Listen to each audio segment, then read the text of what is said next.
pues ahora sí ya está. Y deje paso para acá. Ahí está. Entonces, queríamos hacer un modelo de predicción a través de un árbol para tratar de ver si, dadas las características que tenemos de pasajeros del Titanic, podemos hacer un modelo que pueda predecir si sobrevive o no. Y luego les hablé un poquitito del contexto sobre esperando que en los modelos que vayan a hacer y todo lo que vayan a hacer como predicciones sean modelos que más bien hagan incidencia en la vida real. Eso es, si van a hacer un modelo, esperaríamos que lo ocupen para poder hacer prevenir algo, más que reaccionar es como prevención, y poder incidir en la realidad. Y dado ese contexto, cambia el qué es lo que nos interesa optimizar o qué Con costo tiene espinaca, por más favor. el de hacer un falso positivo o hacer un falso negativo, ¿no?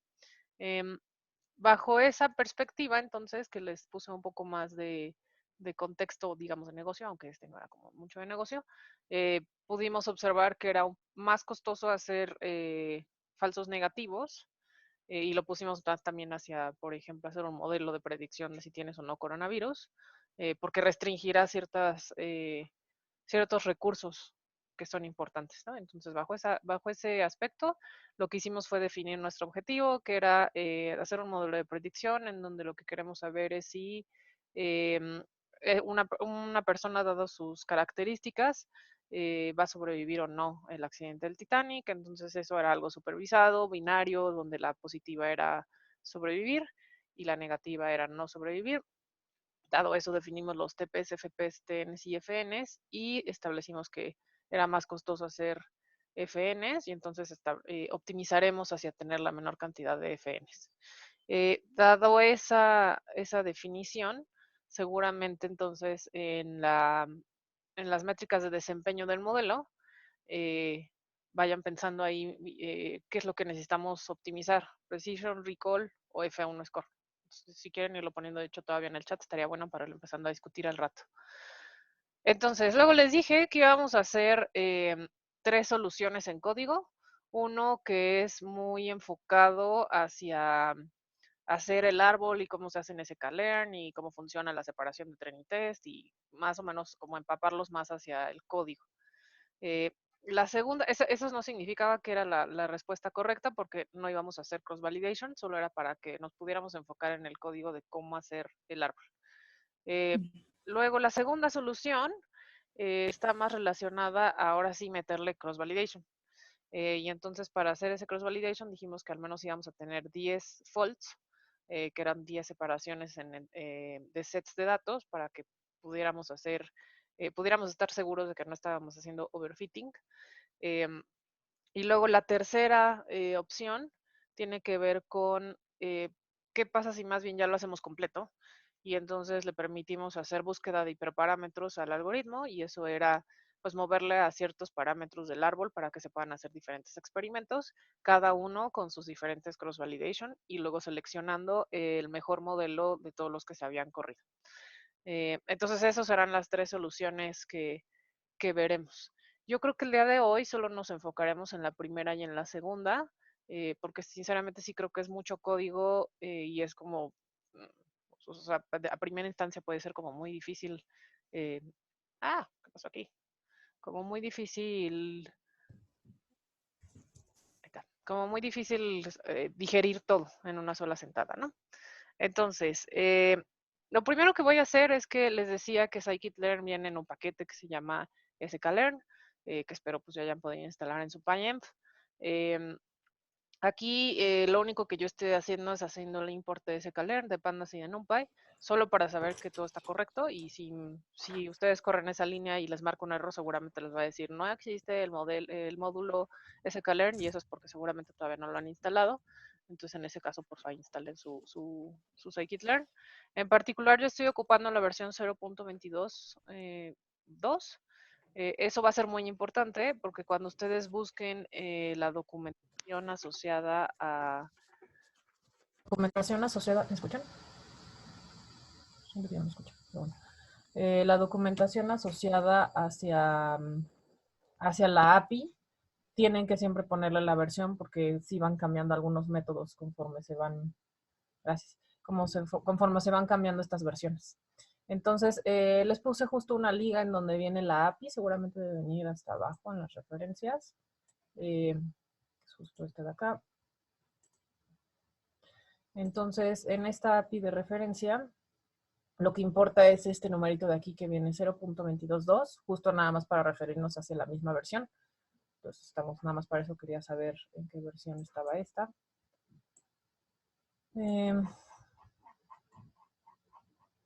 Y luego les dije, bueno, solo voy a cargar datos del Titanic, que ya teníamos en el Drive, para que ustedes también los vayan bajando. Eso lo seguimos haciendo con Pandas normal. Y luego lo único que hice fue ver cuántas observaciones tenemos y cuántas columnas. En este caso son 887 observaciones de pasajeros con 8 diferentes columnas. Luego lo que hice fue, seguramente los nombres de estas columnas tienen mayúsculas y espacios y cosas por el estilo. Y entonces lo que hice fue nada más a través de una lista comprensiva, que en este caso no va a ser lista, sino un diccionario. Lo que hice fue guardar el nombre original que tenía con el nombre en minúsculas a través de esta cosa que se llama lower. Le puse el in place in true para que quedara sobre el mismo data frame original. Y entonces ahora las columnas ya están todas en minúsculas. Eh, Aún así hay espacios en blanco y slash que deberíamos estar cambiando a guiones bajos. Entonces, para hacer esos cambios, el código que está en la 7, en la celda 7, lo que está haciendo es otra vez un diccionario comprensivo, en donde para cada columna dentro de ese data frame de Titanic, si se encuentra un espacio, lo tiene que reemplazar por un guión bajo, y si se encuentra un slash, lo está reemplazando por un guión bajo, todo al mismo tiempo. Y entonces está dejando el nombre original, que ahora ya está en minúsculas, que son estos de acá arriba, ahora reemplazado con aquellas cosas que tengan espacio en guión bajo y aquellas cosas que tengan un slash en guión bajo. Y entonces de nuevo el in place in true para que no tenga que cambiar de data frame. Y lo que resulta es que estos nombres, que ahora son todos en minúscula, con guiones bajos, sin diagonales, ¿no? Para que sea más fácil nuestra manipulación más adelante en Pandas. Luego, lo que habíamos visto también en la clase pasada es que esta implementación en particular de CART, que es la forma en la que se hacen árboles en Scikit-learn, no permite tener datos categóricos. A veces eso será un problema porque hay cosas que no podemos cambiar a numéricas, o no tiene mucho sentido cambiar algo numérico. Pero en este caso veremos esta cosa de hacer los D-types, son para saber qué tipo de objeto tengo. Entonces, en particular, pues teníamos estas variables que era si sobreviviste o no, que es la variable target, la clase a la que perteneces, que será primera clase, segunda clase, tercera clase, que correspondía al lugar en el Titanic en donde estaba tu camarote, el nombre de la persona que viaja, el sexo, eso será femenino o masculino, la edad de ese pasajero, si el número de hermanos o esposa que viajaba contigo o esposo, y el número de padres o hijos que viajaban contigo, y el precio que pagaste por ese boleto. Entonces, en particular, solo el nombre y el sexo es el que tiene como algo string, que son los objects. Los demás sí los tiene como enteros, entonces esos pueden entrar al modelo. Y entonces, el nombre no nos sirve para hacer el modelo, porque pues no voy a hacer, o sea, no es nada predictivo decir Liliana Millán o un nombre, eso no es nada predictivo, entonces eso de una vez lo quito. Y eso tiene que ver también porque cuando ocupe el modelo allá afuera, pues tendré que ocupar las variables con las que estamos haciendo el entrenamiento para pasarle los nuevos valores de esas variables y tener una predicción. Entonces, si tengo como el nombre de un pasajero y eso me dice un tipo de predicción, está como muy raro. Entonces, estos no son, eh, ¿cómo se llaman este juego de barajas en donde se supone que te dictan el futuro? El tarot, esto no es tarot. Entonces, pues, justo por eso no vamos a ocupar el nombre de los pasajeros. Lo que sí es que tendremos que cambiar el sexo, porque lo tenemos como F y M, creo, o como, ya no me acuerdo cómo lo tenemos, pero el chiste es que no lo tenemos como un entero. Y entonces en el siguiente código de aquí abajo, lo que yo estoy haciendo es que estamos convirtiendo aquellas cosas que dicen, de hecho lo tenemos como female y male, aquellas cosas que dicen female las cambiaremos por un 1, y aquellas cosas que dicen mail las cambiaremos por un 0. Cuando vimos las operaciones de pandas, yo les enseñé la operación opuesta a mask. Les enseñé más bien un, ay, no me acuerdo cómo se llama la opuesta a eso, creo que era un where, en donde lo que hace esa opción es, si no es esta condición, pones este valor.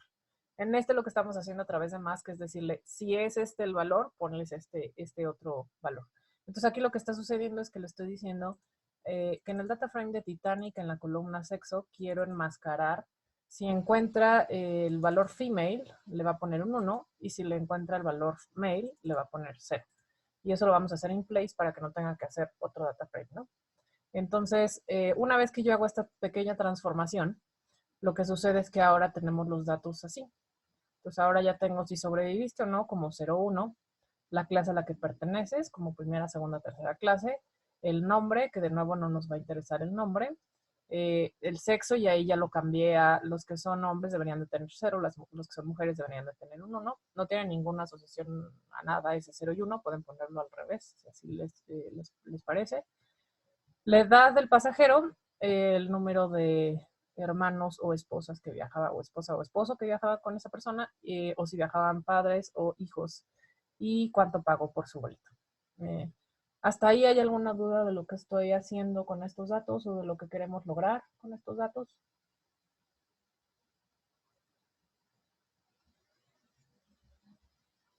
Ok. Entonces, ahora lo que voy a separar, ¿se acuerdan que al final de la clase pasada lo que les había dicho es que las cosas en scikit-learn se dividen, digamos que en una X que es mayúscula, que son los datos de entrenamiento y que son todas las variables con las que queremos hacer la predicción, y la Y que se vuelve, Y minúscula, que se vuelve nuestra variable target. Entonces aquí lo que voy a empezar a hacer es crear esta X y esta Y. Entonces, en particular lo que estoy diciendo es, voy a generar esta Y en donde le estoy diciendo cuál es la variable target. En particular para nosotros es esta que se llama survive. Entonces lo único que estoy sacando es del data frame original Titanic, dame la variable survive. Esa la voy a guardar en el nuevo data frame Y, que tiene como dimensiones solo 887 observaciones. Recuerden que es una tupla porque tiene por ahí una coma. Entonces tengo en un arreglo unidimensional 887 observaciones que se refieren a este 010101, que es lo que queremos predecir. Esas son las etiquetas, digamos, ¿no? La realidad. Entonces ahí se va a quedar esa Y. Y luego voy a poner en la X las variables que vamos a ocupar para hacer la predicción. Entonces, realmente todas las que contamos ahorita, excepto esta de survive, que ya no va a existir, que ya pasamos como variable target, realmente la única que no tiene sentido es el nombre, y entonces esa es la que voy a quitar de mi set de datos. ¿Les queda claro por qué nombre no es algo que deba meter al modelo predictivo? Creo que alguien tiene una duda más, ¿Qué pasa Liliana. cuando tienes variables cualitativas que sí te importan? Dependerá de qué queremos hacer. Si tienes de categóricas que sí necesitas pasar de alguna otra manera a algo que es numérico, ocupamos una cosa que se llama one-hot encoding, que lo veremos un poquito más adelante, que es una codificación binaria que hace ceros y unos, en donde solo indicas si existe o no esa cualidad en esa observación. Pero dependerá del número de diferentes valores que puede tomar una categoría, las dimensiones que le agregas a esas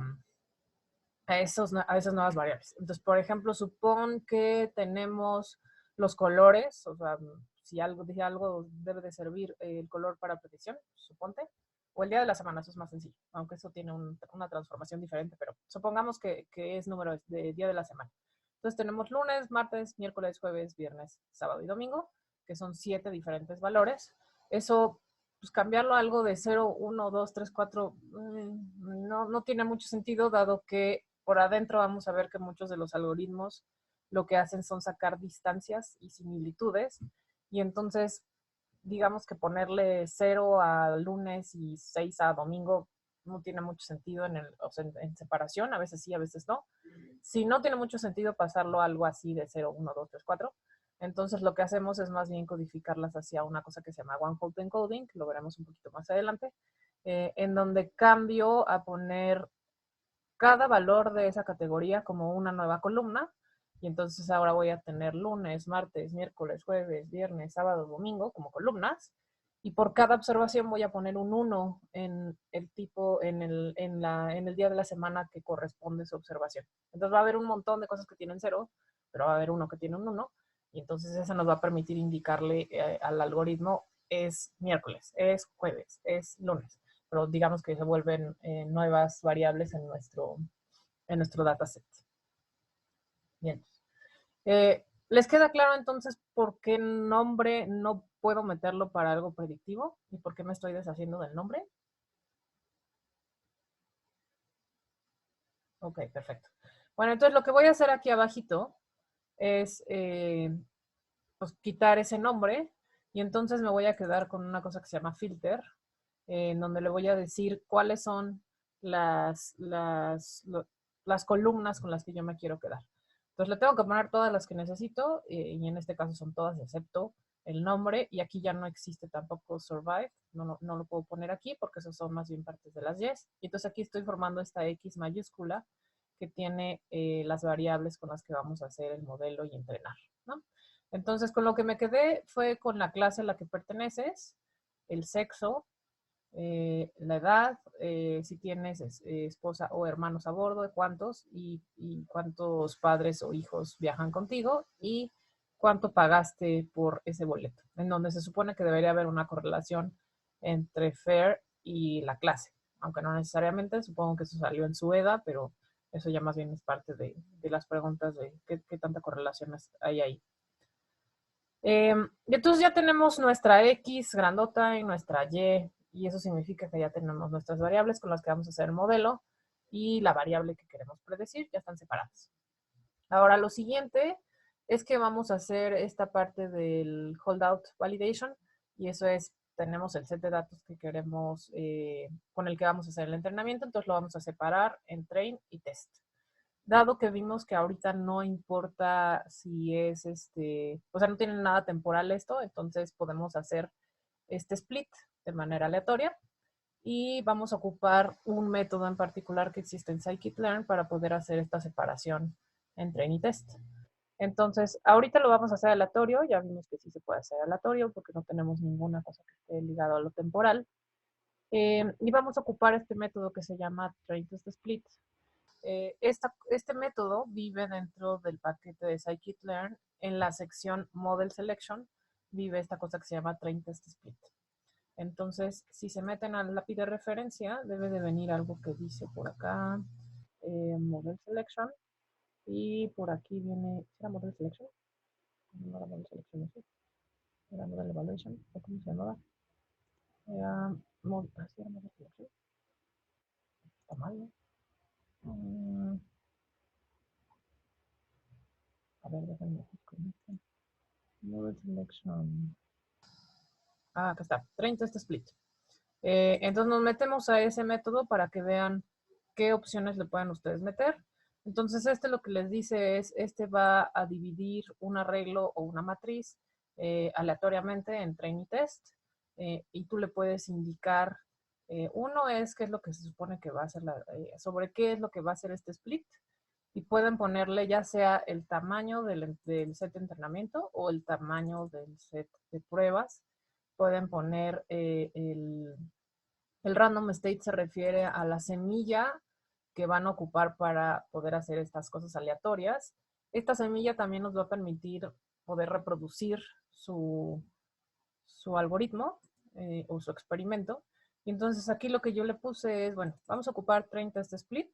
Le estoy mandando X, que son las variables con las que vamos a hacer el modelo, con las que vamos a entrenar. La Y, que son las variables que queremos predecir. Y en vez de ponerle yo el train size, le puse el test size. Le estoy poniendo que sea el 30% hacia test, el resto hacia train. También le pude haber puesto ahí train size en 70, da igual. Solo si tienen que sumar uno. Pero basta con que le pongan uno de los dos, no es necesario que pongan los dos. Y el random state, de nuevo, es la semilla con la que yo voy a empezar a hacer esta generación de aleatoria de qué forma parte de entrenamiento y qué forma parte del de validación. Va a ser una selección aleatoria. Sin embargo, esa selección aleatoria para que la podamos reproducir y vuelva a salir los mismos sets después, entonces sirve este numerito que se llama seed, ¿no? Que es como la semilla con la que van a empezar a generar sus números aleatorios. Ahora, la salida de ese método, como verán aquí dice returns, esta cosa regresa 4 diferentes listas o 4 diferentes arreglos. La primera cosa que regresa es el xtrain, que eso es de las variables con las que vamos a entrenar, las correspondientes al lado de entrenamiento, que es el 70%. Luego el xtest, que son las que se supone vamos a ocupar para las pruebas. Luego el JTrain, que se vuelve las variables que quiero predecir para entrenamiento y las variables que tengo que predecir para pruebas. Entonces me regresa 4 diferentes arreglos en donde yo ya tengo separado mi set de datos hacia entrenamiento, variables explicativas, pruebas, variables explicativas, variable target entrenamiento, variable target para pruebas. Y lo único que puse acá abajo fue nada más ver como cuántos elementos quedaron en el set de entrenamiento y cuántos en el de prueba y cuántos en el Y y cuántos en el X, solo para confirmar que estamos correctamente haciendo la separación. Entonces, xtrain y ytrain, xtrain se quedó con 620 observaciones aleatorias y 6 variables para entrenar, mientras que la de ytrain tiene 620 observaciones correspondientes a 620 observaciones, pero solo tiene una dimensión porque solamente tengo la etiqueta a la que se supone debo llegar. Y lo mismo sucede con xtest y ytest. El resto de estas observaciones se quedaron en el set de pruebas, 267, con 6 variables y 267 para comprobar que sí estamos correctos. ¿Alguna duda de lo que está pasando en ese de train test split? ¿Puedes repetir la última parte, por favor? Ok, las 4 listas que regresa esta cosa, dado que yo ya estoy haciendo el split en train y test, lo que está sucediendo es que me va a devolver cuáles son las del entrenamiento, las variables explicativas. Esa va a ser la primera, que es esta cosa del xtrain. Luego es cuáles son las variables explicativas del de test, que es este xtest. Y luego me dice cuáles son las variables target de entrenamiento y cuáles son las variables target de prueba. Entonces ahí básicamente estoy separando en 4 diferentes arreglos correspondientes a entrenamiento, pruebas, explicativo y target, ¿no? Digo, sí, justo explicativo y target. Entonces justo por eso tenemos ya ahora estas 4. Si no hubiéramos separado en X y Y, entonces tendríamos 2 listas, aunque así no funciona 30 split, pero tendríamos 2 listas, las correspondientes a entrenamiento y las correspondientes a pruebas. Aquí lo que hacemos es, además de esas de entrenamiento y pruebas, como están separados en con qué voy a hacer el entrenamiento y cuál es mi variable target, entonces resultan esas 4. ¿Cómo se lee la salida? Lo del random state se refiere a tener una semilla con la cual podamos reproducir quiénes son esos 620 elementos que quedaron en entrenamiento y quiénes son esos 267 que quedaron en prueba. Entonces, cuando ustedes le ponen esta semilla de random state, lo que sucede es que le estamos diciendo a NumPy en particular, porque por abajo ocupa NumPy esta cosa, que cada vez que reproduzca esta separación aleatoria, ocupe como base el número 111 y entonces si ustedes reproducen esta separación van a tener exactamente los mismos elementos que yo estoy teniendo en hacer el train y en hacer el test. Entonces nos permite hacer reproducibilidad del experimento en el sentido de que si no le hubiera puesto ese random state, cada vez que corremos este split, los elementos que están en train y los elementos que están en test van a ser diferentes. Entonces lo que yo necesito ahorita es que sí se hace una separación aleatoria, pero que la podamos reproducir poniéndole este numerito de 111 para que todo el mundo tenga los mismos elementos que están en train, son los mismos que yo tengo cuando los corro en mi computadora que cuando los corren ustedes en su computadora. Entonces nada más es una manera de establecer reproducibilidad que sí está basada en algo aleatorio, pero que se puede reproducir. Si no, lo que pasaría es que ustedes corren esto y entonces generan 620 elementos diferentes a los que yo tengo como mis 620 elementos, a los diferentes a los que tiene cada uno. Nada más para eso nos sirve. Ajá, esto nos sirve como base, como para saber qué números aleatorios se generaron al respecto. Creo que a ustedes nunca les he puesto eso, pero sucede mucho en Por ejemplo, cuando tienen que hacer presentación, o bueno, yo lo pongo mucho cuando tengo que hacer presentaciones y ustedes tienen que hacer presentaciones, para que sea equitativa la forma en el orden en el que van presentando. Lo que yo hago es poner un programita en Python en donde le pongo una semilla aleatoria que corresponde al día en el que se va a hacer esa presentación. Entonces, supongan que les pongo el random state en 20.03.25, que es el día de hoy, año, mes, día. Eso le dice a NumPy, ok, a partir de este número voy a empezar a generar números aleatorios. Y luego le pido, devuélveme el orden para 10, los primeros 10 elementos del 1 al 10, dime en qué orden los quieres sacar. Aleatoriamente él decide, primero el 10, luego el 8, luego el 7, luego el 5, luego el 3, y así.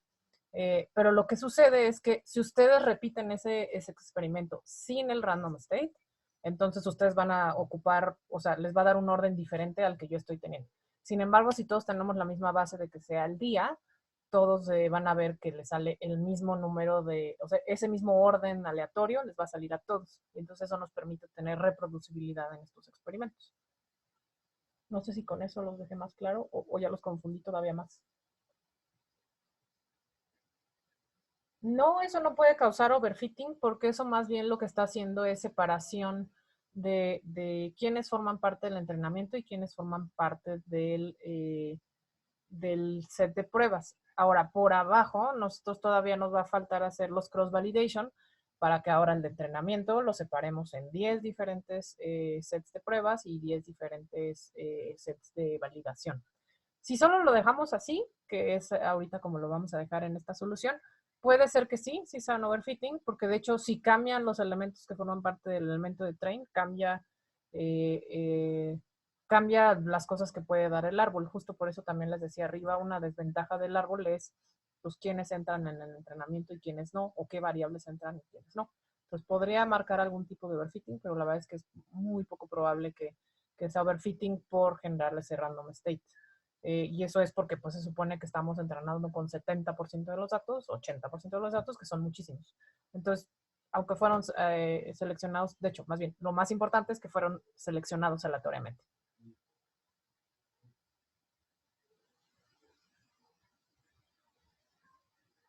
Ok. Entonces, ¿alguna otra duda de esta parte del split de xtrain, xtest, gtrain, gtest? Las salidas. Justo lo que les puse aquí en este print es nada más para saber las dimensiones que tienen esos arreglos. Entonces, el de xtrain tiene 620 observaciones, esos son 620 renglones. Recuerden que todo en NumPy y en Python y en scikit-learn primero son renglón y luego columna. Entonces, estas 620 se refieren a 620 renglones u observaciones con 6 columnas. Y la de JetTrain tiene 620 observaciones, correspondiente a estas 620 observaciones con su etiqueta. Entonces, con estos splits estamos completamente seguros, que eso sí es otra cosa que no les dije, pero queda completamente, o sea, dado este método de train test split. Cuando yo separo en xtrain y jettest, digo xtrain y JetTrain, estoy segura que el índice en el que vive cada uno corresponde a la observación adecuada. Eso es, cuando lo teníamos todo en el mismo data frame, yo sé que para Mr. Owen Harris Brown, que está en el índice 0, sé que no sobrevivió. Cuando lo separé hacia, bueno, esto de P-Class hacia la derecha son los xtrain y de Survive hacia la izquierda son los JTrain. Cuando los separo en arreglos, ahora lo único con lo que yo puedo saber que pertenecen a la misma persona u observación es el índice en el que quedó. Entonces aquí el orden importa mucho en cómo se separaron las cosas y que no le haga ningún sorter ni nada por el estilo, porque si no sí puedo confundir cuáles son las etiquetas reales para cada observación. Entonces, dado que no hicimos nada de eso, lo único que hicimos fue separarlo. Y entonces estoy segura que la observación 0 de xtrain corresponde a la observación 0 del JTrain y tiene la etiqueta asociada. Eso es muy, muy importante. Entonces, justo con eso estoy haciendo como el match de estas son las variables explicativas, pero esta es la variable de etiqueta final asociada a cada una de las observaciones. Entonces, por eso deben de medir exactamente lo mismo. Si no, algo estamos haciendo mal. Y entonces, seguramente estamos mezclando ahí las salidas. Y luego, en el xtest, lo que sucede es que teníamos 887, según yo, ¿no? Ajá, 887 observaciones totales, que luego separamos para que el test tuviera 30%, que corresponde a 267 observaciones, y el 70% restante está en entrenamiento, que son los 620. Y tienen que ser exactamente con las mismas dimensiones hacia, tengo 6 para entrenar, tengo 6 para probar, o sea, 6 columnas, y tengo 267 observaciones para ver su etiqueta real de las 267 que tengo aquí para pasarle sus variables correspondientes. ¿Dudas de eso?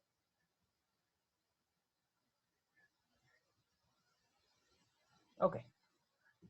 Entonces, lo siguiente entonces será, ya tenemos nuestro train test y ahí ya tendremos nuestra parte del holdout. Y eso es apenas lo separamos en train y test. Entonces, lo que sigue es que vamos a hacer nuestro árbol, ¿no? Entonces, ahora sí vamos a poder ver cómo demonios se hace nuestro arbolito. Entonces, para poder hacer el árbol requerimos de una función que se llama Decision Tree Classifier, que básicamente es una clase, por eso empieza con mayúscula. Esa vive en el módulo de scikit-learn.tree. Hay varias formas de hacer árboles, en particular la nuestra. Regresemos hacia acá. Acá hacia abajo. Les decía que vienen en orden alfabético, entonces viene una sección que se llama sklearn.tree, en donde viene, dice Decision Trees. Para Decision Trees hay diferentes, en particular el que nosotros vamos a ocupar es uno que se llama Decision Tree Classifier, que es para clasificación. Entonces vamos a meter a este para que vean cuáles son los parámetros que se pueden mandar a Decision Tree Classifier. Como verán, aquí dice que es una clase, por eso empieza con mayúscula, y por eso tiene el camel case. Y entonces vamos a ocupar esa clasecita de aquí. Vamos a ver esta cosa que dice Decision Tree Classifier. Más adelante vamos a ver esta cosa del plot tree para que puedan ver cómo se ve literal el árbol. Y vamos a ocupar esta cosa de matplotlib PLT. Si hicieron las cosas de Seaborn por abajo ocupa la librería de matplotlib, que es como la librería de visualización básica de Python. Entonces vamos a ocupar esa de matplotlib para que vean cómo graficar los rocks y algunas otras cosas.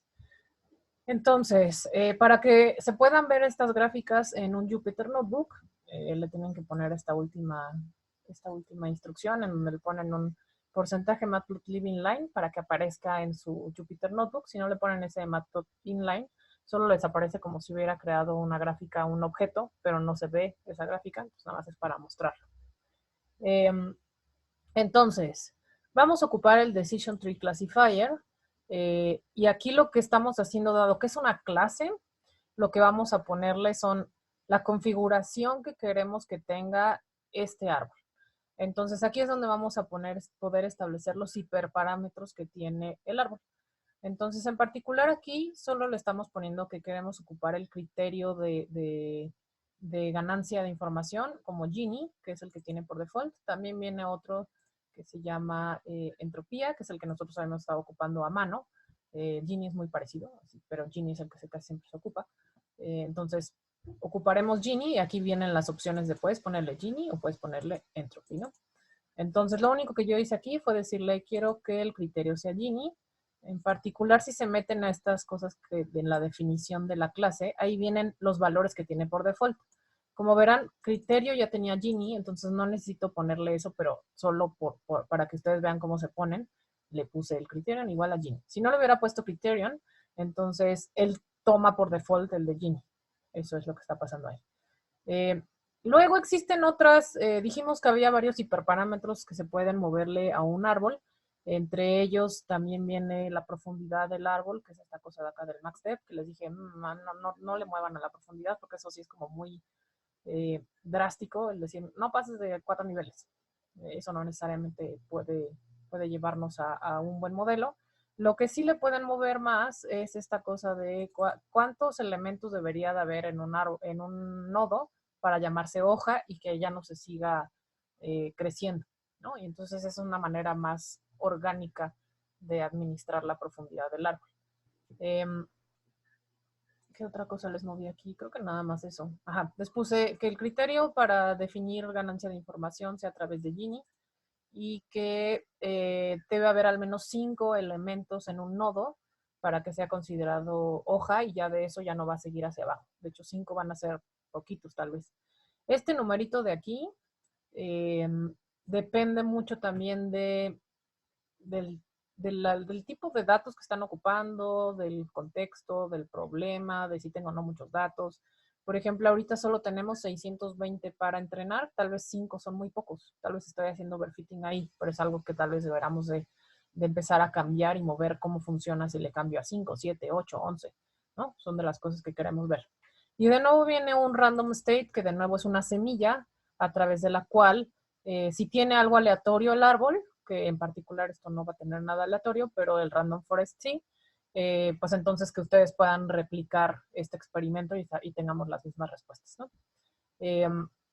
Dado eso, lo único que estoy diciéndole es, bueno, aquí quiero configurar un árbol con estas características y se lo estoy dejando a una variable que se llama dt por decision tree.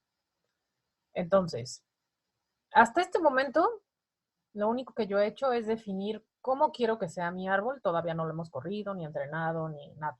Solo hemos definido qué configuración queremos que sus hiperparámetros tengan. Ahora, lo siguiente que sigue es, ¿se acuerdan que la clase pasada también les comenté en el crash course de Scikit-Learn que hay estimadores y transformadores? Y que ambos tenían un método que se llamaba .fit. Y que .fit, dependiendo de si eras un estimador o un transformador, si eres un transformador, ejecuta la transformación. Si eres un estimador, entonces realiza un entrenamiento casi siempre. En particular, Decision Tree Classifier es un estimador. De hecho, no sé si viene acá como estimator.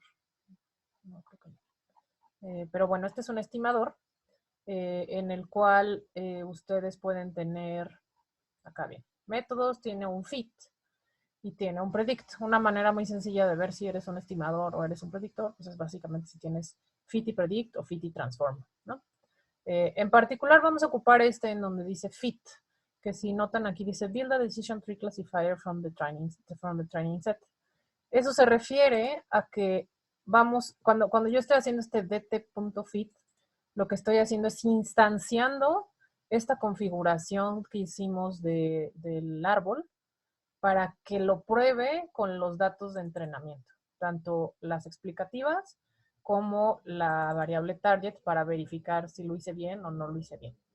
Entonces, este fit lo que está haciendo es instanciando este árbol con esas configuraciones que nosotros le hicimos a los hiperparámetros y está ocupando los datos de entrenamiento para hacer ese entrenamiento. Como verán, lo que resulta de esta cosa de hacerle el dt, .fit, es que me está diciendo que ahora existe un árbol de clasificación, un D-tree classifier, y todas las variables que ocupó para hacer este árbol, o todos los hiperparámetros que ocupó para hacer este árbol. Nosotros en particular solamente le movimos a min samples leaf, que es esta cosa de aquí, y a que su criterio sea Gini, ¿no? A esta cosa de aquí. El resto las dejamos como el default que traía la clase, y entonces están asociadas a las cosas que tienen por default esa clase, y el random state, que es el de 1, 2, 3, ¿no? Fuera de eso, todo quedó exactamente igual. ¿Dudas de qué pasó en esos dos rengloncitos?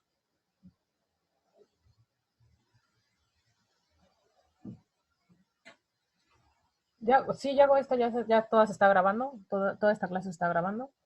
Y sí, toda esta se está grabando. Y Gini, el parámetro Gini. Existen dos maneras de hacer ganancia de información en este algoritmo en particular. Uno es con la forma en la que nosotros ya habíamos visto, que es entropía, que es como lo calculamos a mano. Pero también existe otra forma de generar esa métrica de información y es parecida a la entropía, pero esa se llama Gini. Y esa es la que vamos a ocupar por default y esa es la que la mayoría de los algoritmos de Machine Learning ocupan, en particular los árboles y Random Forest ocupan casi siempre Gini. Entonces es solo otra manera de medir qué tan homogéneas son las cosas dentro de un nodo. Se parece a la entropía, pero no es entropía. Ok. Bueno, entonces aquí lo único que hemos hecho es el entrenamiento de un árbol. O sea, ya hicimos, queremos un árbol que tenga esta configuración o estas características. Ya que tengo esa configuración, entonces se la aplico a un set de entrenamiento con el .fit.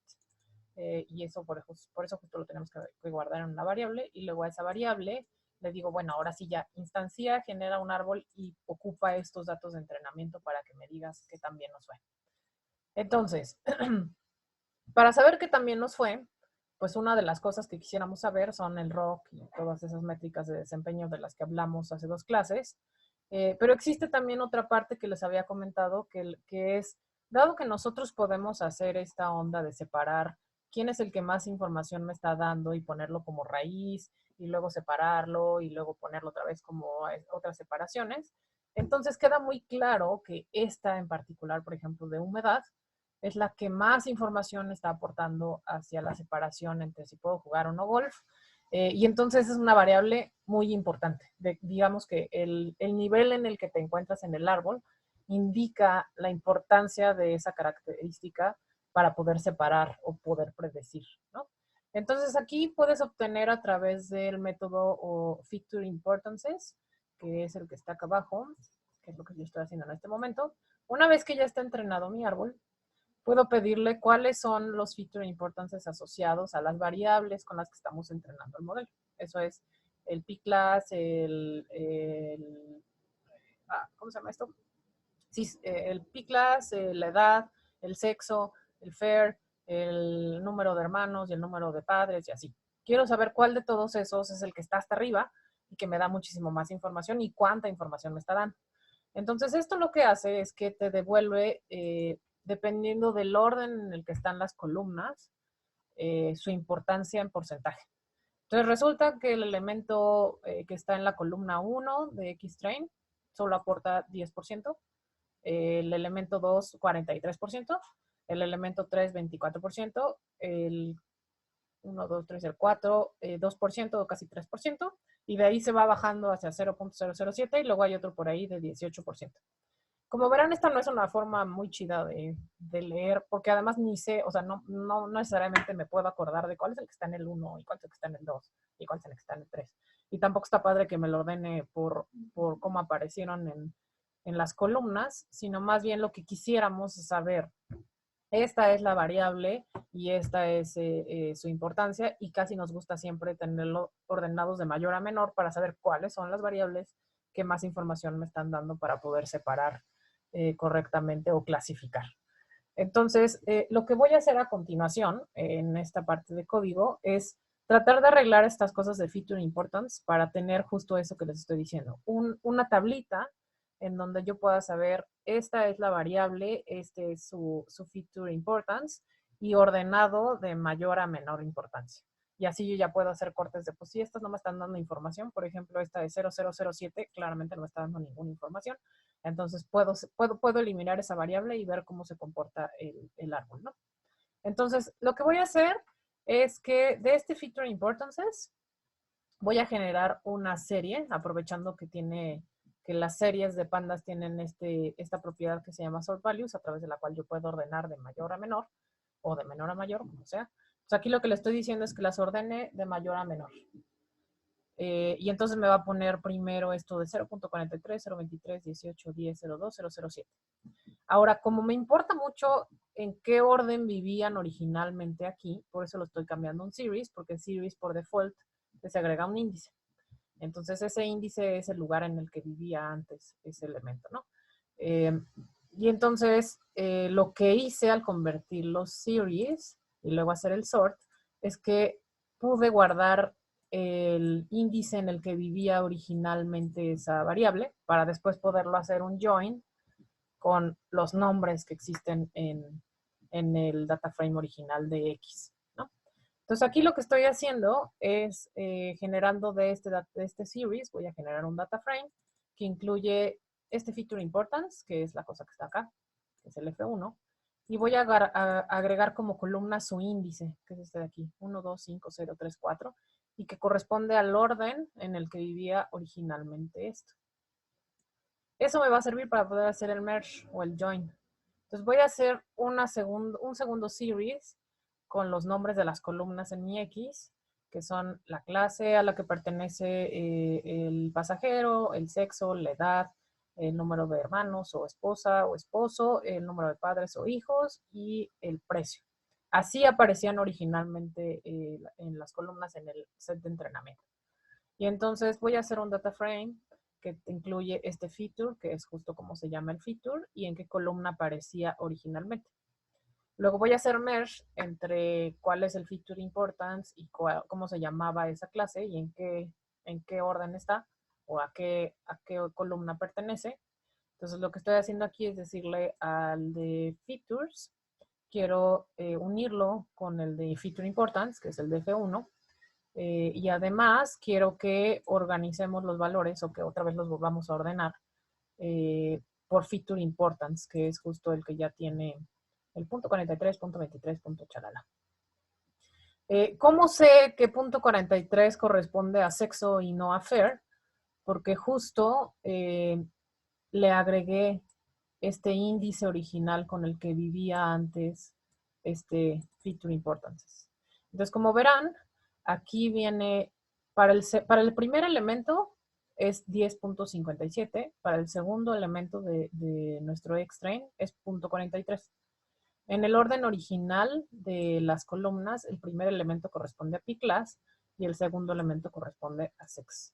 Entonces, haciendo estas transformaciones entre series y data frames y diccionarios y haciendo merge, es que puedo obtener al final esta tablita a través de la cual nosotros podemos ver la importancia de cada variable para poder predecir si sobrevives o no, dadas estas variables de sexo, edad, cuánto pagaste por ese ticket y la clase.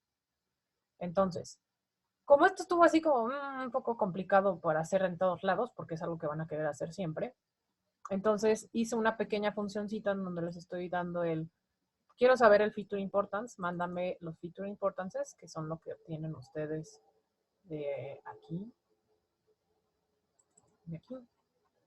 y el set de datos original para que yo pueda hacer este sort y estas mezclas y estos merge, y ya no tengan ustedes que preocuparse por eso, sino nada más me pasan el feature importances y el set de entrenamiento o la X, y con eso ya les puedo decir, ok, estas son las variables que están asociadas, así era su columna y aquí está el feature importance.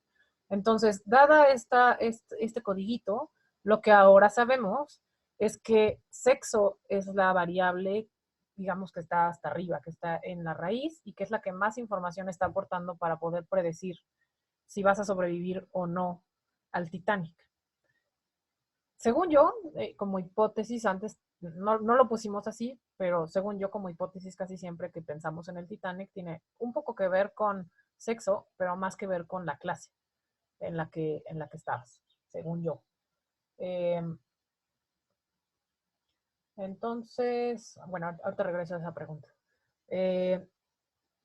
Entonces, aquí el que más información me está dando y por lo tanto es el nodo raíz, es el sexo, seguido después de la edad, después de cuánto pagaste por ese boleto y después por la clase. Casi todos ellos están con 43, 23, 18, 10, que son 40, 60, 70, 80, ya saben, como casi el 88%, un 90% ya explicado casi de todas las observaciones, y el resto, pues la verdad es que no aporta nada si me dices cuántos hijos tenías o si cuántos hermanos viajaban contigo. No nos dice mucho. Eso lo que nos puede indicar también es, pues quiten si quieren siblings y parents y veamos qué tal cambia el árbol y si lo hace mejor o peor, ¿no? Entonces, para eso queremos siempre ver la parte de feature importances. ¿Preguntas de eso? Voy a contestar la primera de Ricardo. Si estos valores o estos feature importantes son como las betas de una regresión. No, porque en las betas de una regresión lo que sí estás diciendo es que tiene, dependiendo si es una regresión lineal logística o qué, pero suponiendo que hablas de una lineal, sí estamos diciendo que estás multiplicando esa beta por el valor que está asociado a esa variable para que tengas el efecto, digamos, que está haciendo esa variable sobre el set de datos. Aquí más bien lo que estamos viendo es cuánta información me está aportando para poder separar los datos de acuerdo a la clasificación que tú quieres hacer. No sé si con eso queda más claro o...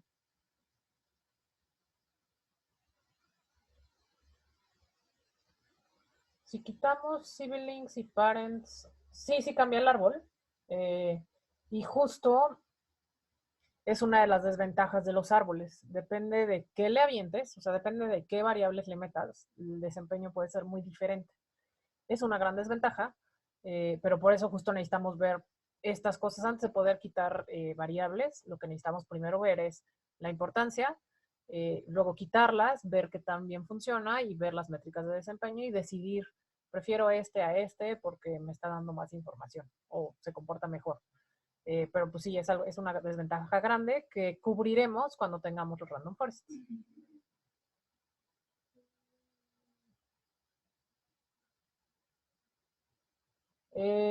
Para la 3 y la 4, o sea, puede ser que estén dando muy poca información. O sea, de hecho, en este caso, pues si quieren quiten la 4 porque no está dando casi nada de información, está a 0.78%.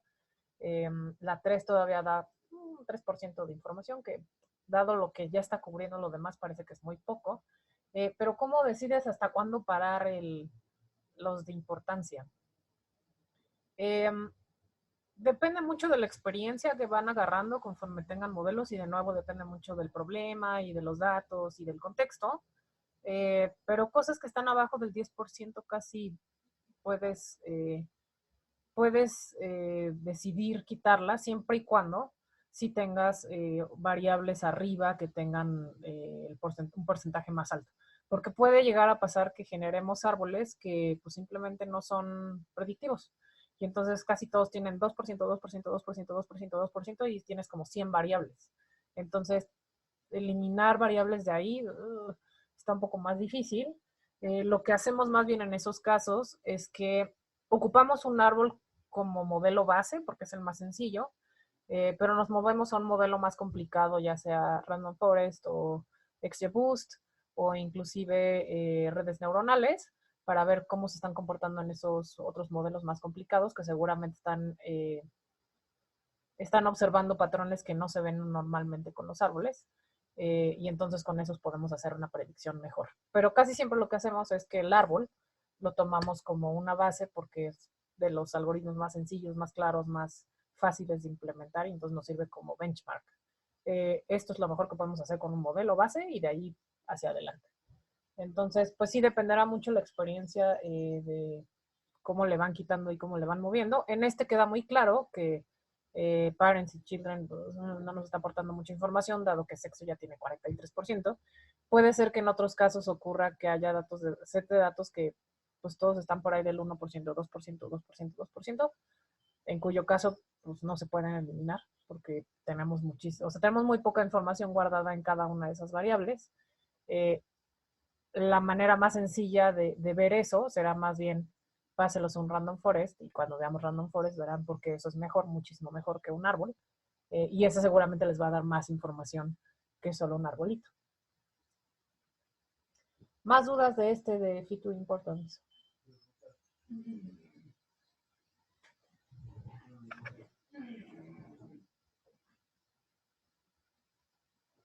Bueno, si nadie tiene más dudas, entonces lo que sigue es, bueno, ya hicimos este entrenamiento de este árbol, ya vimos cuáles son las variables más importantes, se supone que sexo debe de ir como raíz de este árbol, entonces hay veces, este árbol está un poco más largo al que habíamos nosotros hecho, y entonces hay veces en las que quisieran ver literal cómo se ve este árbol, sobre todo para que no se vea muy desbalanceado.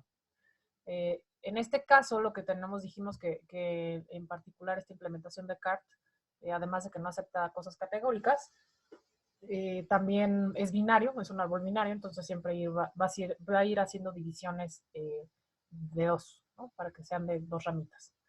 Y entonces pueden ocupar esta opción que se llama Plot Tree, que la importamos cuando hicimos el Decision Tree acá arriba. La importamos acá de Plot Tree, viene también en el paquete de Tree, y por eso justo les había puesto esta cosa de Matplotlib. Entonces en Matplotlib, cosas que son como básicas de aprender, digamos que todos son canvas, como si fuera ggplot, solo que está muy difícil, está muy diferente a como lo hacen en ggplot, pero digamos que cada vez que ustedes ocupan PLT, ocupan un canvas.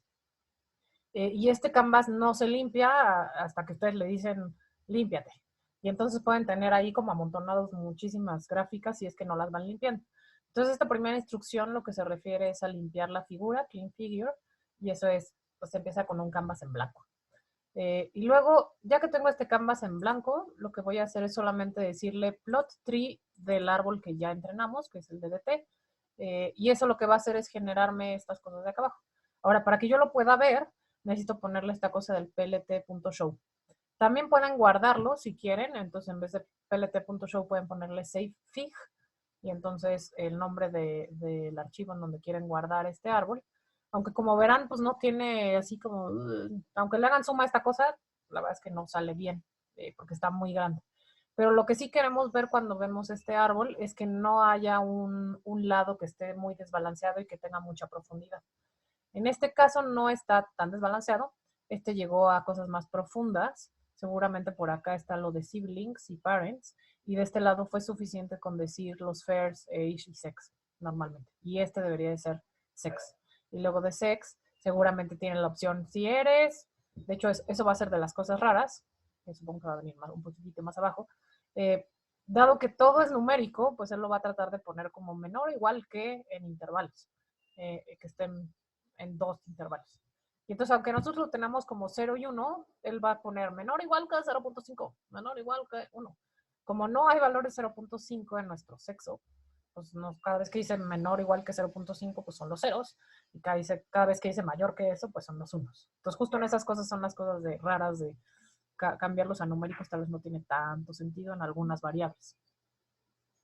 Entonces, así es como se ve el arbolito. De nuevo, si ustedes guardan este árbol y le ponen savefig y le ponen, no sé, tree.png, aunque lo abran en un visualizador de imagen, no se va a notar mucho las cosas que dicen acá adentro porque lo hizo como compactando la que se pudiera ver todo el árbol más en estructura que en contenido.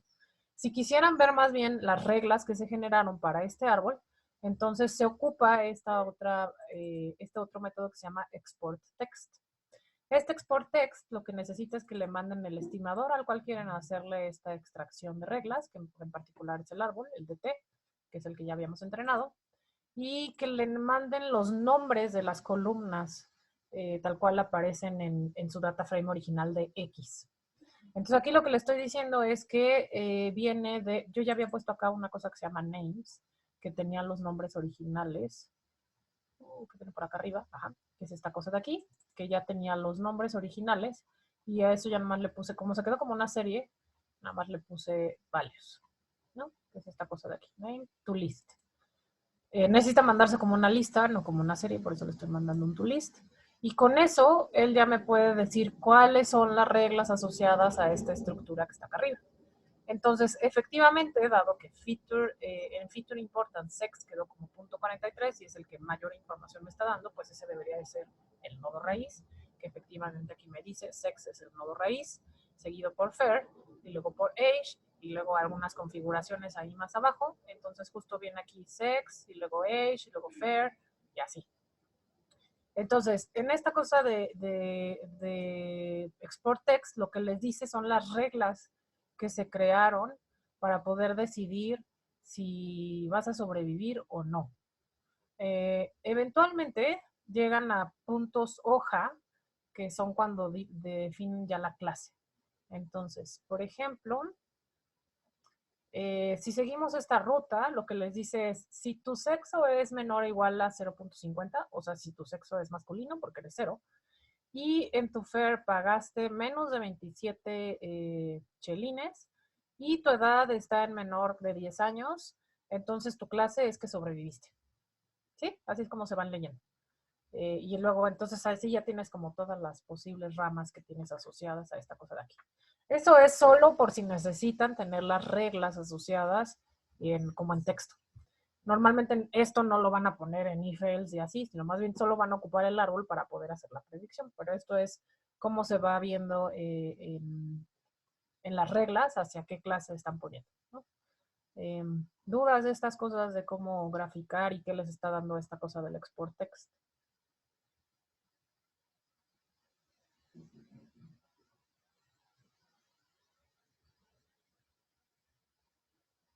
Bien. Bueno, entonces ahí ya lo único que hemos hecho es pues entrenar el árbol. Ya, hicimos un punto fit. Ahora queremos saber, pues, qué también nos fue, ¿no? O sea, si ese entrenamiento estuvo correcto o no. Entonces, podemos hacer dos cosas. Dado que hicimos un holdout y ya tenemos un set de pruebas, pues lo ideal sería que pasáramos ese set de pruebas y viéramos qué también nos fue. Porque le estamos dando datos nuevos con los que entrenó. Entonces, eso es lo que vamos a hacer ahorita. Vamos a pasar un set de pruebas sobre el árbol ya entrenado, que son justo las reglas que estamos viendo acá arriba. Y sobre ese vamos a sacar todas las métricas de desempeño que vimos, solo para que sepan cómo se generan todas. Entonces vamos a ver el accuracy, el ROC y el AUSER, la matriz de confusión, el precision, el recall. Vamos a ver una curva de precision recall para que vean más o menos dónde está como el balance, y el F1 score. Y luego vamos a tener que construir una tablita por ahí, que es la que con la cual vamos a decidir cuál va a ser nuestro punto de corte en la curva ROC, que cumple con nuestros requisitos de contexto de negocio. Entonces justo nos vamos a mover hacia esa parte. Entonces, lo que vamos a hacer acá es, yo ya tengo un árbol entrenado que vive en la variable de t, a la cual yo ya le puse un punto fit y que ya vimos cómo se estructura y cómo es sus reglas. Vamos a hacer una única prueba, porque solo tengo un set de pruebas, que es el training test, para ver qué también le fue. Y entonces lo que vamos a hacer es ocupar este árbol ya entrenado, que se llama dt, al cual yo le voy a pedir punto predict. Cuando le pongo punto predict, lo que necesito pasarle son el set de pruebas con el que yo quiero hacer las nuevas predicciones, digámoslo así. Como verán, aquí yo ya no necesito ponerle cuál es la variable target asociada a ese X-test. Y eso es porque se supone que pues, nosotros no conocemos esa, o en el test real, pues se supone que no conocemos esos valores, por eso no se los necesito mandar. Entonces aquí solamente le estoy diciendo, quiero hacer predicciones de estos nuevos valores que corresponden a 267 elementos, si no mal recuerdo.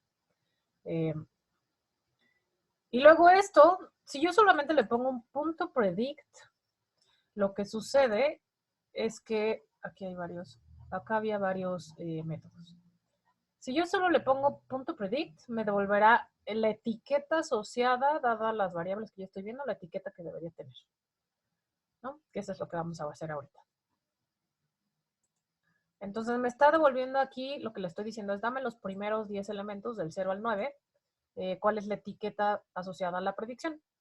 Y entonces lo que me está diciendo scikit-learn es, bueno, para las primeras 10 observaciones que tú me mandaste de X-test, dados los valores que tú me mandaste en esas variables, yo estoy prediciendo que para la observación 1 es que no sobrevivió, no sobrevivió, no sobrevivió, no sobrevivió, sí sobrevivió, sí sobrevivió, y así para las 267 observaciones nuevas que le pasamos, que lo que hace es pasar los valores que tiene para esas observaciones nuevas por estas reglas que generó cuando hizo el entrenamiento. Y entonces con eso él ya me puede decir 0, 0, 0, 1, 1, 1.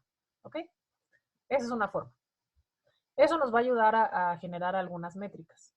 Sin embargo, ¿se acuerdan que cuando les dije que teníamos un ROC, pues cada punto en el ROC correspondía a tener TPs, FPs, TNs y FNs, recalls, precisions, F1 scores y un threshold que nos permite identificar a partir de qué score nosotros vamos a decir que es 0 y a partir de qué score nosotros vamos a decir que es 1.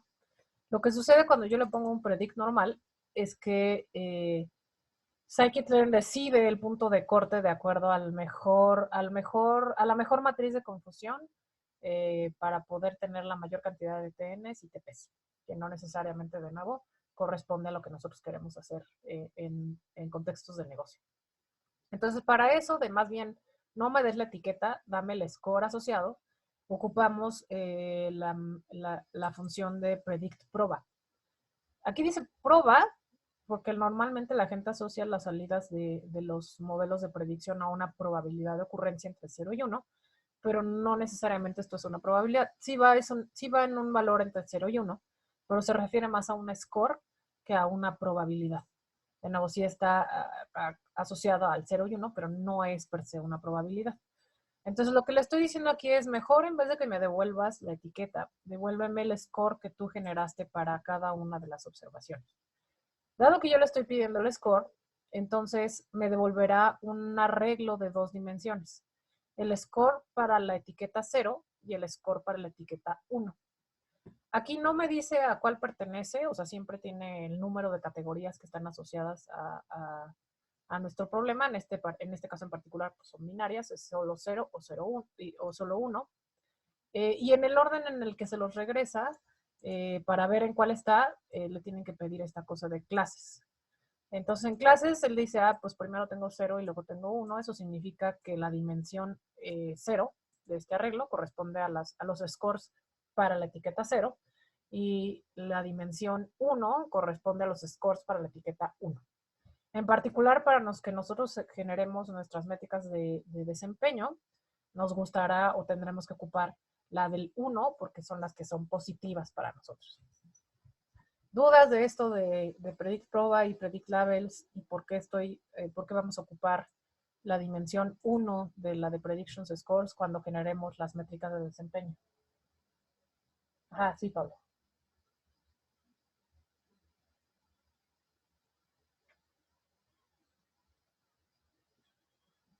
Sí, claro.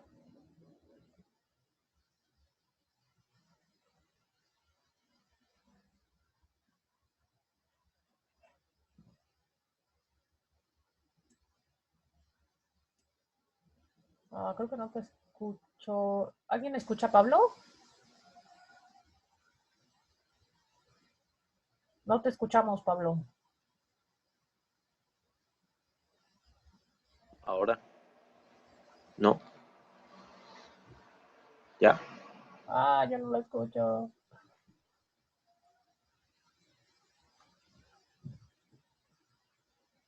Yo no te escucho.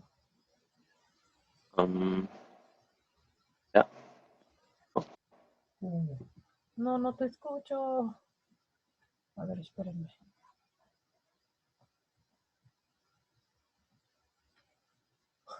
Perdón, sí.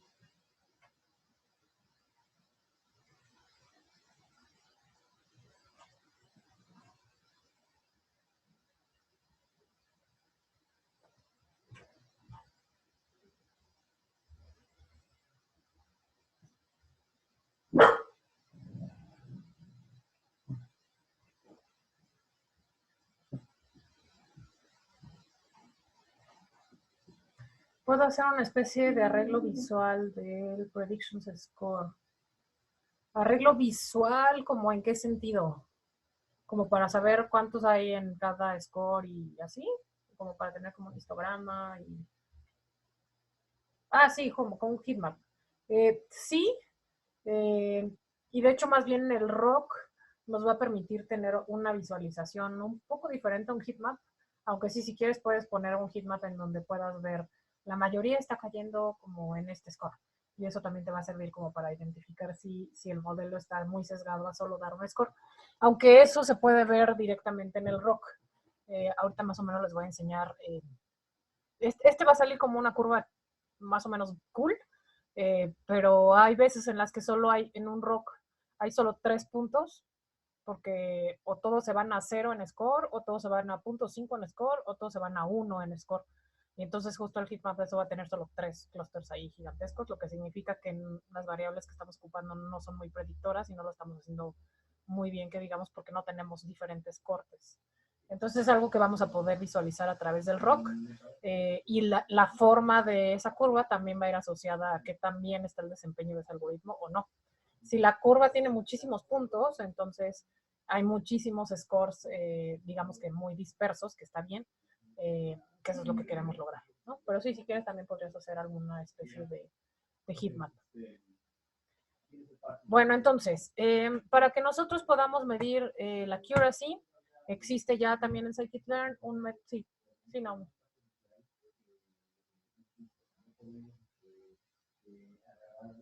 ¿Cuál es la diferencia entre el score y la probabilidad? Es sutil. Probabilidad, es que siendo muy exigentes, probabilidad viene de hacer alguna cosa o de estadística frecuentista o de estadística bayesiana, en donde podamos tener la máxima verosimilitud y cosas por el estilo. Y aquí no estamos haciendo máximas verosimilitudes, sí lo estamos poniendo en algo que está entre 0 y 1 para ligarlo más hacia un poco de probabilidad. pero no es per se una probabilidad estricta en el sentido de estadística. Entonces, solo por eso no nos gusta a nosotros decir esta es la probabilidad asociada, sino más bien es el score que da el modelo para decir si tienes, si vas a sobrevivir o no vas a sobrevivir. Solo es esa diferencia porque a los estadísticos muy clásicos no les gusta decir probabilidad, sino es una probabilidad per se, como definición. Entonces, en nuestro caso, aunque dice ahí predict proba, está asociado más a un score, aunque de nuevo, si va algo entre 0 y 1, para que todos tengamos en la cabeza que 1 es casi completamente probable que así va a suceder, pero no necesariamente como probabilidad de máxima verosimilitud. Ajá. Entonces, si es 0 el score, significa que no lo estoy haciendo nada bien. Si estoy 1, significa que estoy muy seguro de que eso va a ser esa clasificación. Entonces, si quieren, de hecho, eso está bueno. El segundo rengloncito de acá, de las predicciones en los scores, dice que tiene 0.85, 71, 42, 86 hacia la clase 0 y 0.14 hacia la clase 1. Entonces, aquí medio que claramente funciona en nuestra cabeza, que dado que hay un punto 8 y un punto 14, pues claramente va a ser puesto como un 0, ¿no? Como una etiqueta 0. Eso es, no sobrevivió y por eso justo acá viene un 0. En casos, por ejemplo, en donde tengo pues, punto 5, punto 5, Scikit-Learn decidió que, ¿por qué no? Lo iba a poner como 0. Y eso es porque si lo tengo 50-50, va a tomar la que tenga como mayor frecuencia y eso va a ser el 0. ¿No? Sobrevivieron menos personas que las que, digo, no sobrevivieron más personas, no, sí estaba bien, no sobrevivieron más personas que las que sobrevivieron y entonces por eso le puso un 0 ahí. Entonces justo estas cosas de hacia dónde está el score es lo que te va a indicar si se cumple o no esa etiqueta. Ok, sí, chido. Luego entonces ahora vamos a tratar de calcular la accuracy. De nuevo, eso ya viene en un método de Scikit-Learn. Todas esas métricas de desempeño existen en la sección de metrics, que de nuevo si se meten acá a los módulos de Scikit-Learn, viene otra que dice metrics en la M. Eventualmente vamos a ver varios de estos modulitos. Entonces vamos a meternos acá a metrics. Y acá ya vienen un montón de métricas asociadas a los desempeños. El que ahorita vamos a ocupar es este de accuracy score. Entonces, por eso lo importé de scikit-learn.metrics y se llama Accuracy Score. Accuracy Score lo único que necesita es que le mandemos cuál es la etiqueta real, eso es el 0 y el 1, y cuáles son los labels asociados.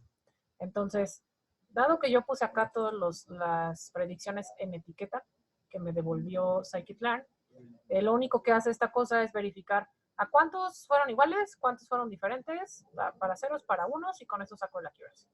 Entonces, el accuracy de todo nuestro modelo fue de 0.82. De nuevo, recuerden que el accuracy pues, solamente nos dice que también nos fue en TPS y TNs, no necesariamente qué tan bueno es este modelo para predecir la variable positiva. Eso más bien nos gusta hacerlo con FPS y FNs, y por lo tanto precisión y recall, pero bueno, esta es la manera en la que sacamos el accuracy. Entonces aquí ya tienen el accuracy, es de 0.82. Luego queremos ver el ROC y el AUC. Entonces, para eso existen también las métricas, los métodos de ROC AUC Score y el método de ROC Curve, como para que podamos hacer el ploteo de esta curva ROC. Con este voy a sacar el valor y con este voy a sacar la curva.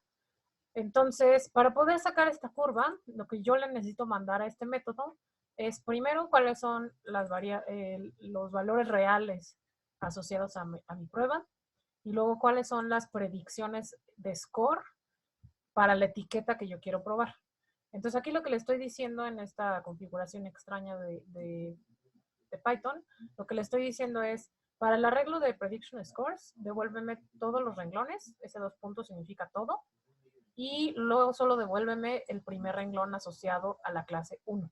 Entonces lo que estoy haciendo es, de estas prediction scores, le estoy diciendo, devuélveme todas las observaciones, pero solo los asociados a la dimensión 1, que son los de la etiqueta de clase 1, que son los que nosotros queremos medir.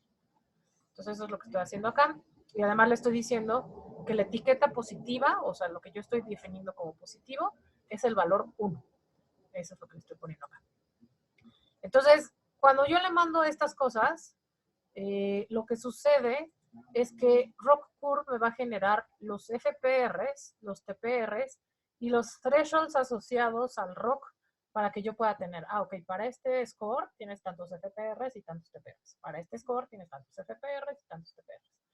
Entonces, lo que voy a hacer acá abajo es, pues, plotear esta curva que acabamos de calcular.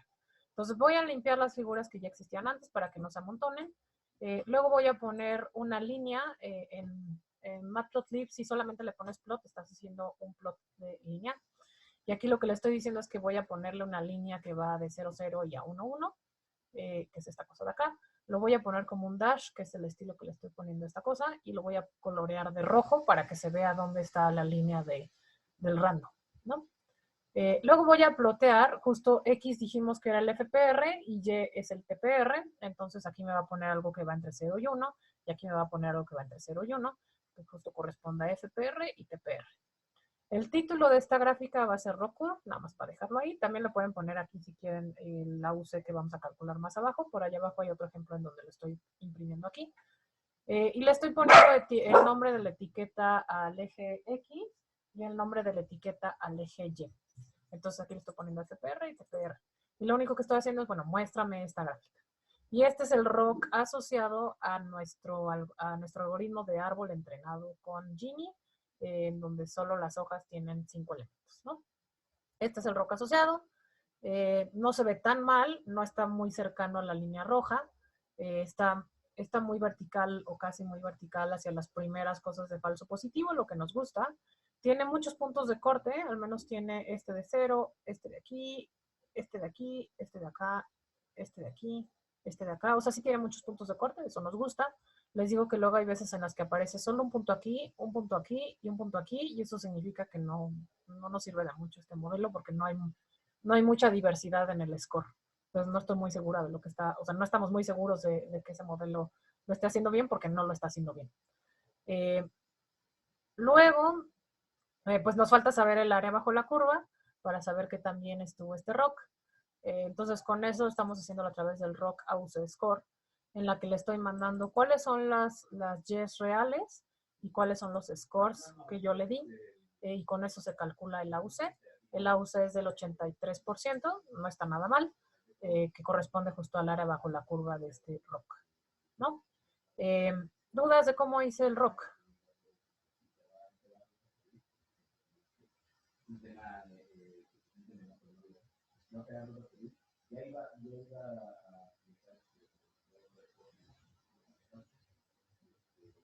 Ok. Entonces así es como se genera y así es como lo calculamos.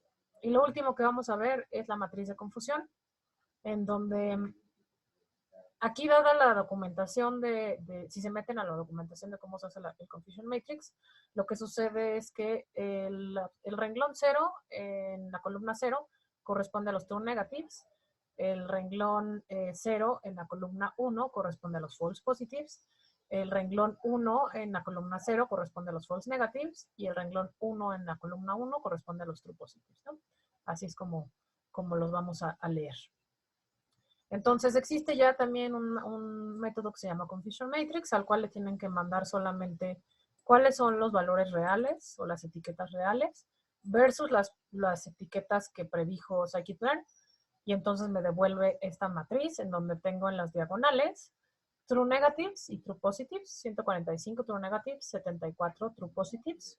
En este lado de acá estamos teniendo false positives y en este lado de acá estamos teniendo false negatives de acuerdo a la documentación de Scikit-learn.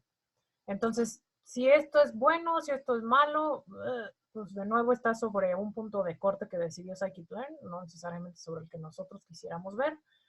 Más bien quisiéramos ver a través de este ROC en cada punto de corte, pues cuántos FPRs tengo, cuántos TPRs tengo, cuánto recall, cuánto precision, cuánto P1 score. Pero bueno, así es como tenemos esta matriz de confusión.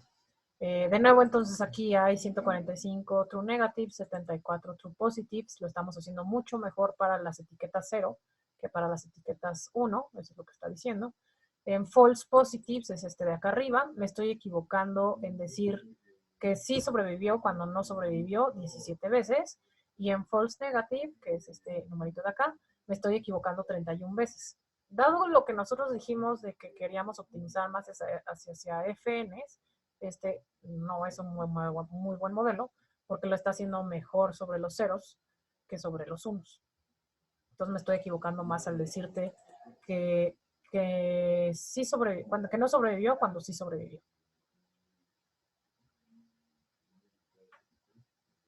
Pregunta, ¿qué hace si el rock es bajo o a partir de qué momento? Ok, entonces, si el rock está como muy pegadito a este lado, entonces lo que haremos es tratar de modificar los hiperparámetros del algoritmo para saber si las configuraciones que nosotros le estamos haciendo al árbol no son las adecuadas.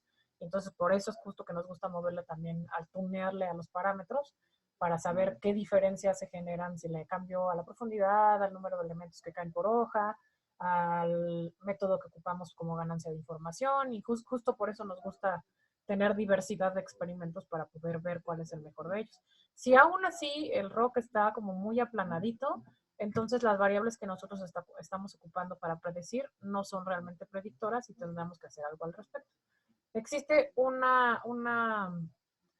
dentro de todo un proceso de ciencia de datos, existe una parte o una fase antes del modelado que se llama feature engineering, en donde lo que hacemos es crear variables a partir de las que nosotros tenemos como raw, o las crudas, o las que nos dan, para poder generarle más información al modelo y que pueda mejorar su desempeño. En este caso, ahorita no estamos haciendo ninguna variables nuevas, solo estamos haciendo las variables que nos dieron por default en el Titanic, pero normalmente cuando el desempeño está muy mal es porque las variables que nosotros estamos ocupando no son predictoras y no le están dando información para poder hacer la separación. El Law 29. El Law 29, ok. Entonces, en la documentación de scikit-learn viene que la matriz de confusión tiene en el renglón 0, justo viene acá, 0, 0, 0, 1, 1, 0 y 1, 1. Recuerden que todo en Python, todo en scikit-learn, todo en NumPy, todo en Pandas, el primer elemento de un arreglo es renglones y lo que sigue son columnas. Entonces, dado que en 0, 0 está true negatives, estos son los true negatives. En 1, 0 está, digo más bien, en 1, 1, que es este elemento de acá, renglón 1, columna 1, son los true positives. Y luego en la columna, en el renglón 0, columna 1, que es este de acá, corresponde a los false positives. Y en la columna 1, 0 corresponde a los false negatives. Entonces esto se lee con que le atiné 145 veces correctamente a decir 0 y era 0. Le atiné 74 veces a decir 1 y si era 1.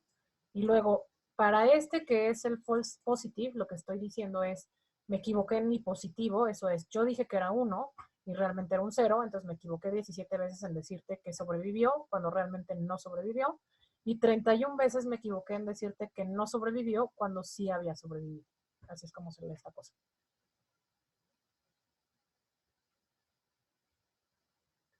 Ok. Bueno, entonces me voy a quedar hasta aquí. Si quieren, más bien revisen el código para que vean si no tienen algo raro ahí, pero más bien es que vayan revisando el código para que todo vaya saliendo bien. De nuevo, la idea en este era más concentrarnos en cómo hacer el árbol en scikit-learn y cómo hacer las métricas de desempeño en scikit-learn, el split y todo lo demás, para que ya las que siguen ya le metamos más bien cross-validation y el grid search para que ustedes puedan ver cómo les va cuando cambian los hiperparámetros de un algoritmo. Pero fuera de eso, pues eso es lo que teníamos que ver en esta clase. Y nos vemos el siguiente lunes para tener 2 clases. Y les mando poll para ver si pueden el miércoles de la siguiente semana también tener 2 clases y así ir como avanzando un poquitito sobre la semana pasada. Y pues listo. Justo sí, voy a terminar ahorita de grabar. No los voy a poner en el Slack, los voy a poner en un Drive a lo que les voy a dar acceso a todos, pero les mando la liga del Drive en Slack para que todo el mundo tenga acceso a la grabación. Y listo. La segunda, la del lunes, va a ser de 5 a 6 y media, que es lo que quedó en el poll. Y la otra del miércoles, pues les mando otro poll para que me digan a qué hora les quedo. Pero mientras tanto, pues cuídense mucho, suerte en sus clases. Y si tienen alguna duda también, pues díganme en Slack para que si quieren hagamos un Zoom 1 a 1 y hablemos de sus dudas en particular.